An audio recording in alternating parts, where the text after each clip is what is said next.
amagambo. Official.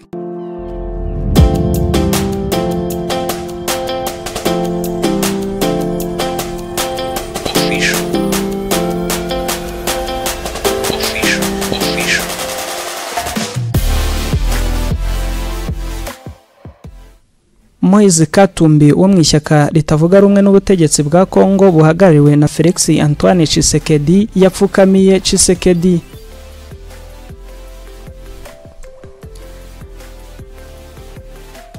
Moise Katumbi wo mu ishyaka ritavuga rumwe n'ubutegetsi bwa Kongo buhagarariwe na Felix Antoine Tshisekedi yapfukamiye Tshisekedi. Abadepite bo mu ishyaka ritavuga rumwe n'ubutegetsi Ensemble pour la République muri Repubulika ya Demokarasi ya Kongo riyobowe na Moise Katumbi nyine uherutse kuba wa kabiri mu matora y'umukuru w'igihugu ryafashe umwanzuro wo kwemera kugira barihagararira mu nteko ishinga amategeko bahagarariye intara n'uturere ibizwe nka Manspa. Abanyapolitike barenga 50 biganjemo abatorewe guhagararira Ensemble pour la République bagize umwiherero w'iminsi 2 uyobowe na Katumbi. Umudepite uhagarariye umujyi wa Bunia Gracier Ilaka yavuze ko bahisemo kubaha abaturage babatoye n'ubuyobozi bityo ko bagomba gushaka uburyo budasubiza inyuma igihugu cyangwa ngo buteze intambara.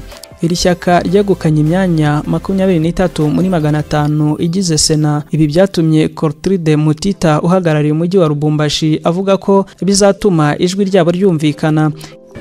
Ya kwanza tunapenda tuweze kuheshimu icyambere tugomba gushimira abaturage badutoye. Ikindi kandi ni ikibazo gikomeye kuko bashaka guhindura itegeko ry'igihugu. Bityo rero tugomba guharanira ko nta cyahungabanya igihugu cyangwa ngo giteze intambara. Ni sheria tunawaza itakaporibisha tena mwingine zaidi na zaidi na kuleta vita. Iri shyaka kandi rikomeje kunenga imigendekere y'amatora yo mu kwa 12 ku mwaka ushize risaba ko ababyihisha inyuma bafatwa bakabiryozwa nk'uko tubikesha RFI. Nubwo tukiri bake ntitwavuga ko dupfuye kuko iki ni igihugu cyacu nta cyatuma ntagira icyizere kuko nubwo urumuri ariko ruzamurika kandi tuzagerayo. Naho muri Kenya umuriro wongeye kwatswa na Raila Odinga. Ibi no kubera iki? Moses Wetangula yasubije Raila Odinga nyuma yo kumwita igipupe. Uyu muvugizi wa Sena muri Kenya Moses Wetangula yihanangirije Raila Odinga ushaka kumwigisha uko akora inshingano ze. Ni nyuma y'amagambo y'uyu wahoze ari minisitiri w'intebe Raila Odinga nyine wanenze icyifuzo cyo kujya mu rukiko kunenga icyemezo cy'urukiko rw'ubujurire ku musoro w'inzu. Uyu wahoze ari umusenateri w'intara ya Bugoma yavuze ko atafashe umwanzuro kubera we ko ahubwo we yashakaga gusubiza ibibazo byari byashinjwe inteko ishinga amategeko ari nayo yavugira muri urwo rubanza. Raila yavuze ko Wetangula yahamagawe kugira ngo yibonere Perezida William Ruto yemeza umushinga w'itegeko, ariko uyu unashyigikiye UDA yihaye kumenyesha ibijyanye n'inshingano z'abavugizi b'inteko ishinga amategeko cyane kohereza imishinga y'amategeko kwa perezida, kohereza imishinga y'amategeko kugira ngo perezida yemeze. Namakuru dukesha ikinyamakuru cyandikira muri Kenya Tuko News. M23 yemeje ko yiteguye gusubira inyuma.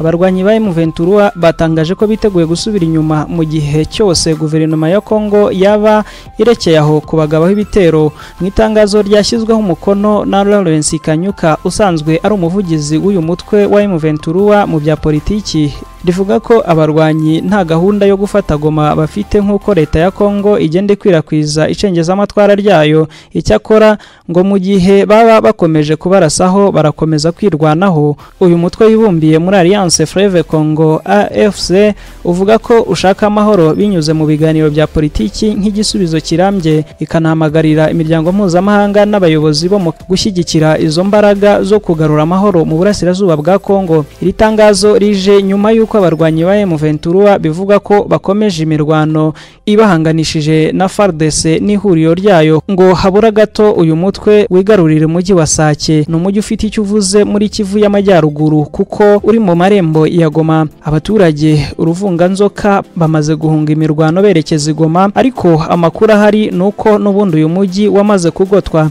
Iyi mirwano isunikira M23 gufata Sake yabyukiye n'ubundi mu duce dutandukanye nka Mushaki Mushaki no mu nkengero zaho mu bitero bya bombe bishyira mu kaga ubuzima bw'abasivile byagabwe na FARDC nk'uko byatangajwe na M23 mu gihe bivugwa ko mu gace ka Mugunga hongeye kugwa igisasu. Umujyi wa Sake mu gihe waramuka ufashwe byaba ari ikimenyetso ntayegayezwa ko Goma nayo yabigeze mu biganza bya M23 nubwo itangaza ko atari kigamije kiretse ikomeje kuraswaho. Uyu mujyi kandi bivugwa ko urimo ibirindiro by'ingabo z'abarundi zivugwa ko zifasha ingabo za Congo FARDC n'imitwe yitwaza intwaro nka Maimai FDLR n'urubyiruko rwibumbiye muri Wazalendo mu mirwano bahanganyemo na M23. Hongeye kuvuka ugushyamirana mu rukiko mpuzamahanga mpanabyaha rukorera mu Buholandi ubwo umucamanza Julia Septinde wavukiye muri Uganda yatorewe kuba vice perezida w'uru rukiko mpuzamahanga ICJ. Umucamanza uherutse guteza impaka mu muryango mpuzamahanga ubwo yavuguruzaga ingamba zihutirwa zasabwe na Afurika y'Epfo zireba Isirayeli ngo kubera intambara yo muri Gaza. Niwe mucamanza wenyine mu bagize akanama ka ICJ kagizwe n'abanyamuryango 17 batoye wavuguruje ingamba zose uko ari 6 zafashwe n'urukiko rwa ICJ mu cyemezo gitegeka Isirayeli gufata ingamba zo gukumira ibikorwa bya genocide biri kubera mu ntambara ihanganyemo na Hamas muri Gaza. N'umucamanza umwe muri babiri gusa batanze impamvu zidahuza n'icyo cyemezo muri 15 batoye bashyigikira ingamba zihutirwa zikubiyemo byinshi mu bya Afurika yari yasabye muri uru rubanza. Guverinoma ya Uganda nayo yitandukanije n'ibitekerezo by'uyu mucamanza batavuga rumwe, ivuga ko adahagarariye uruhande iki gihugu cyo muri Afurika y'Uburasirazuba gihagazeho muri ayo makimbirane. Hagaragaye ibitekerezo byinshi ku mbuga nkoranyambaga binenga, bamwe bibaza impamvu yahisemo kudaha agaciro ikibazo cya Afurika y'Epfo. Kwa kabiri uru rukiko rwatangaje ko Madamu Septinde yatorewe kuba vice perezida mu gihe cy'imyaka 3 bigaragara ko ari amajwi ashyigikira icyizere yifitiye. Umucamanza wavukiye muri Lebanoni Nawaf Salamu niwe wasimbuye umucamanza perezida wa ICJ Joanne Donore. Madamu Septinde amaze imyaka irenga 10 ari umucamanza wa ICJ aho yaciye imanza z'ibyaha by'intambara nyinshi harimo n'urwa Charles Taylor wahoze ari perezida wa Liberia. Komeza kubana n'inyunguramagambo official uraza kugenda umenya byinshi. Je nitwa MC Ruganzu.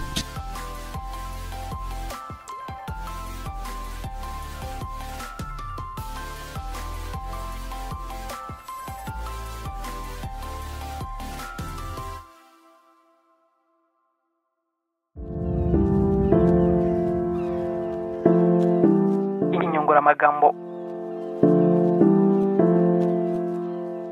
official.